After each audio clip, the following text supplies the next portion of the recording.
Friends, आज हम megasporangium के बारे में डिस्कस करेंगे। स्टूडेंट, मेगास्पोरेंजियम के बारे में हमने इससे पहले भी बहुत बार सुना है, लेकिन यह वर्ड सुनने के बाद थोड़ा हार्ड लगता है। लेकिन आज हम इसे बहुत आसान तरीके से पढ़ने वाले हैं और इसी के बाद आपको यही वर्ड बहुत इजी लगेगा। जैसा कि मेगास्पोरेंजियम को हम ओव्यूल कहते हैं। क्या कहते हैं? ओव्यूल। यानी कि हमें ओव्यूल के बारे में डिस्कस करना है। किसी के बारे में? ओव्यूल। ठीक है। अभी इसी ओव्यूल को हम जब डिस्कस करेंगे तो हम एंजियोस्पर्मिक प्लांट के बारे में ज़्यादातर सोचेंगे। एंजियोस्पर्मिक प्लांट का जो ओव्यूल है उसे एनाट्रोपस ओव्यूल कहा जाता है। क्या कहा जाता है? Anatropous ovule.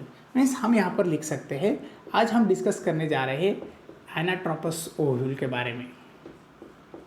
एनाट्रोपस ओव्यूल के बारे में हम डिस्कस करेंगे।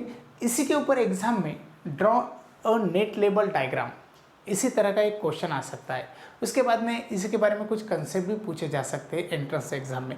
तो स्टूडेंट, यहाँ पर एनाट्रोपस ओव्यूल यानी कि जो ओव्यूल इनवर्टेड है, इनवर्टेड यानी कि जिसका चलाइजल एंड ऊपर है, माइक्रोपाइलर एंड नीचे है, उसे एनाट्रोपस कहा जाता है।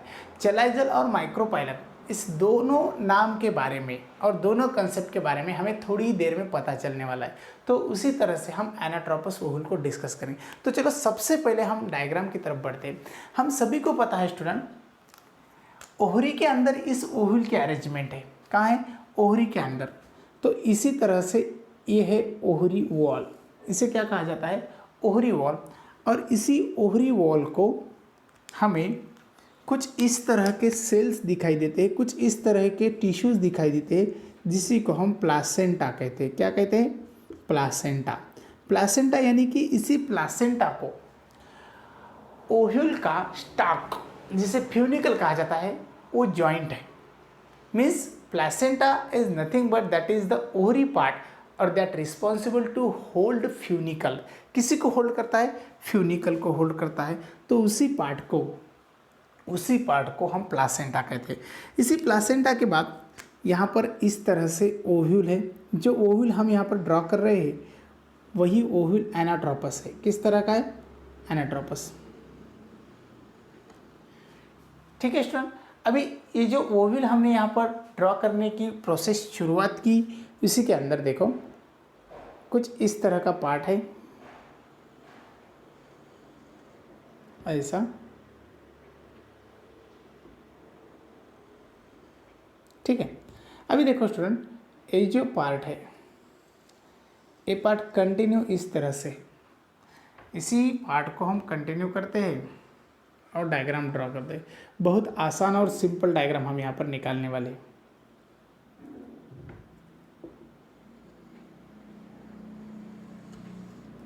ठीक है, देखो इस तरह से डायग्राम हमने यहाँ पर ड्रॉ की। स्टूडेंट, अभी इसे हम लेबलिंग करेंगे, क्योंकि हमने जो ओव्यूल यहाँ पर निकाला है वो एनाट्रोपस ओव्यूल है और उसी ओव्यूल को हम एंजियोस्पर्मिक ओव्यूल भी कहते हैं। अब सबसे पहले हम लेबलिंग करेंगे। लेबलिंग की जो शुरुआत है वो यहाँ से करेंगे। इसे कहना चाहिए प्लासेंटा। क्या कहना चाहिए?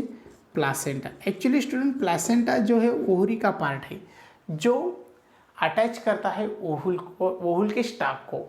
उसके बाद ये जो ओव्यूल का स्टाक है उसे फ्यूनिकल कहा जाता है। फ्यूनिकल। उसके बाद में इसी फ्यूनिकल के कुछ जो सेल्स के पार्ट है जो कुछ इसी तरह से स्ट्रेच हुए वाले हैं, उसे स्ट्रेचिंग भी आती है, जिसे वजह से ओव्यूल पूरी तरह से कनेक्ट रहता है, जिसे रैफी कहा जाता है। स्टूडेंट, क्या कहा जाता है? रैफी। ठीक है।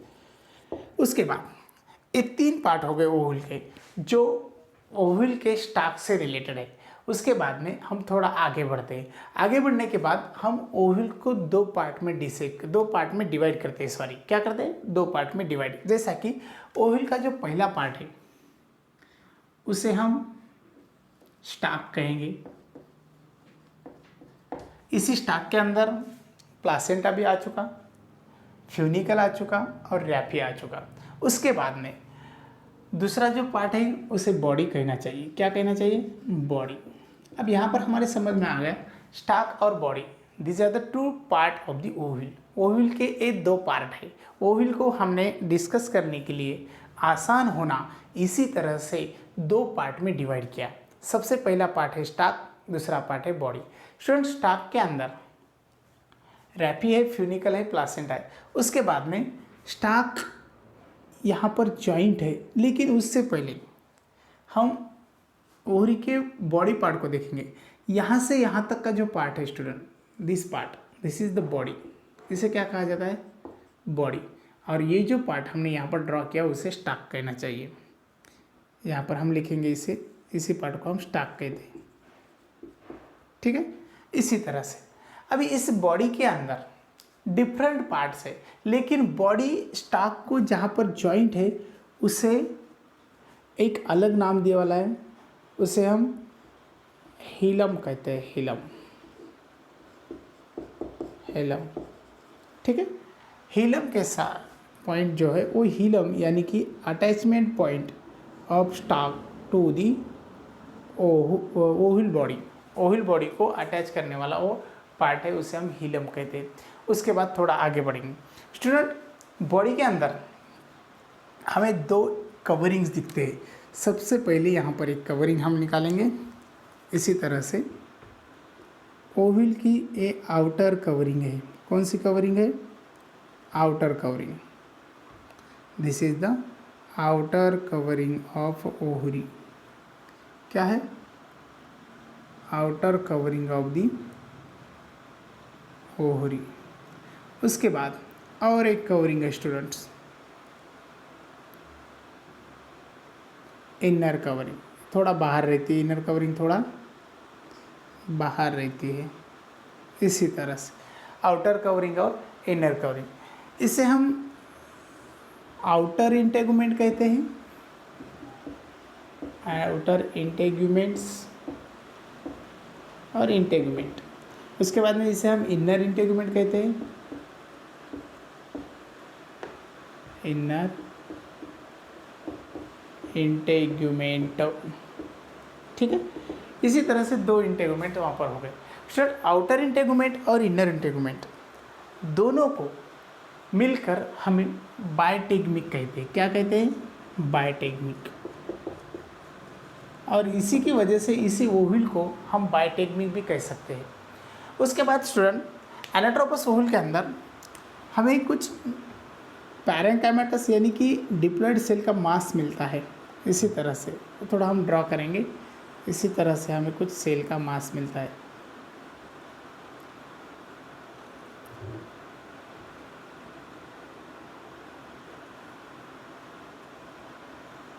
सेल मास, उसी को हम न्यूसेलस कहते हैं। क्या कहते हैं?